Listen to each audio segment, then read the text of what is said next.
मैंने खुद, अब जितना मैं ईरान के बारे में पढ़ रहा हूं, मैं मुझे लग रहा मैं मुझे कुछ पता ही नहीं था।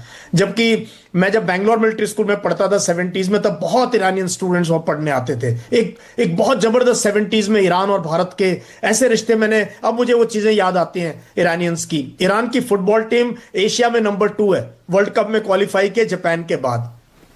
ईरान की लड़कियां स्पोर्ट्स में पिछली बार एशियन गेम्स में कबड्डी में उनकी महिलाओं ने, पुरुष ने, दोनों ने हमें हमें हराया। आप सोच लो ईरान की। अब मुझे समझ में आ रहा ईरान है क्या। ईरान एक, हम उसको ना दूसरे नजरिए से देखते रहे। मुझे अभी हैरानी की मैं बता दूं आपके दर्शकों को कि ईरान की लिटरेसी रेट शायद दुनिया की सबसे अच्छे लिटरेसी रेट है। उसकी उसकी मजलिस के अंदर मैक्सिमम पोस्ट ग्रेजुएट और पीएचडी हैं। और साइंटिफिक टेम्पर जो ईरान में है वो शायद हमारे एशियन सब कॉन्टिनेंट में किसी देश में है नहीं।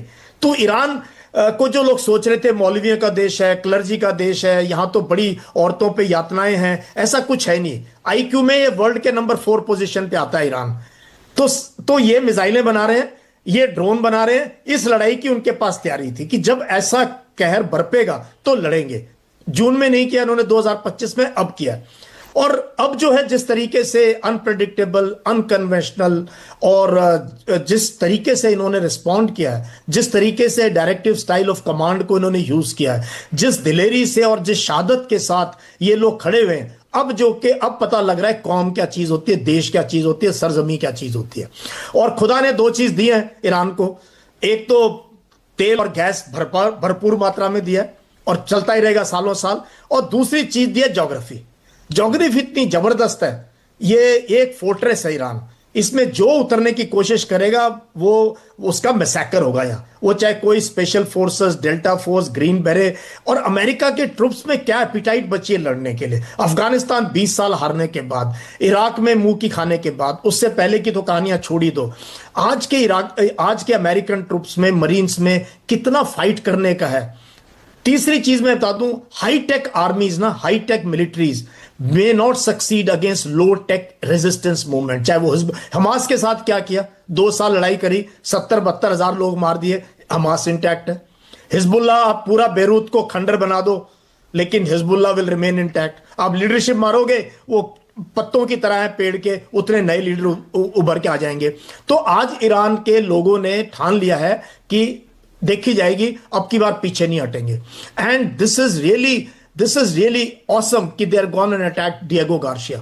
और उनकी pin point accuracy, they are not wasting their missiles. कमाल की बात यह है। और किसके कहने पे, कौन इनको इंटेलिजेंस दे रहा है वो आपको पता ही है, जनरल बख्शी ने भी उसके बारे में बताया। इसका मतलब उनके पास इंटेलिजेंस है, उनके रॉकेट लॉन्चर छिपे हुए हैं, they are mobile, they are agile, their command and control system is intact. जो एक फौजी को एक चाहिए जूनियर लीडरशिप लेवल पे, तो स्ट्रेटजिक लेवल पे, टैक्टिकल लेवल पे अमेरिका की हार नजदीक लग रही है। Okay. अब वो डेस्परेशन में हॉर्मूज को कैसे खोलोगे आप? हाँ। ये क्या चीज है? आप ये ऐसे नहीं खोले जाते। Amphibious operations are fraught with danger.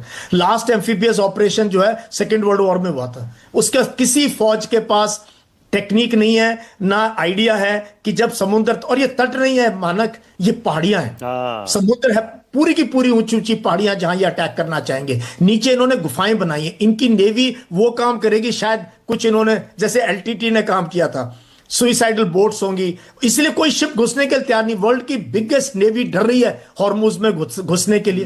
अरे सबसे पावरफुल नेवी है यूएस नेवी, ये तो किसी भी जगह पे कहीं भी घुस सकते हैं, but they are scare to enter this bottle neck, because ये जो किलिंग ग्राउंड बन जाएगा। किलिंग ग्राउंड में अगर आप आ गए तो फिर बचना बहुत मुश्किल है, चाहे वो आइलैंड हो चाहे ये हो। तो अब मेरे को जो लगता है खाड़ी देशों की जो है, उनकी अपनी जनता उनसे कैसे बिहेव करेगी। मोनार्की है, एक भी डेमोक्रेसी नहीं। हाँ, चुनाव तो होना नहीं है। ईरान फिर भी डेमोक्रेसी है। अब हम समझते ही नहीं ईरान की डेमोक्रेसी को, उसको भी हम सोचते हैं उनका एक अपना सिस्टम, हर देश का सिस्टम, अमेरिका का अपना है, हमारा अपना है। किसी हम क्या कौन होते हैं किसी के सिस्टम को जज करने के लिए वो ठीक नहीं है, हमारा सिस्टम ठीक है।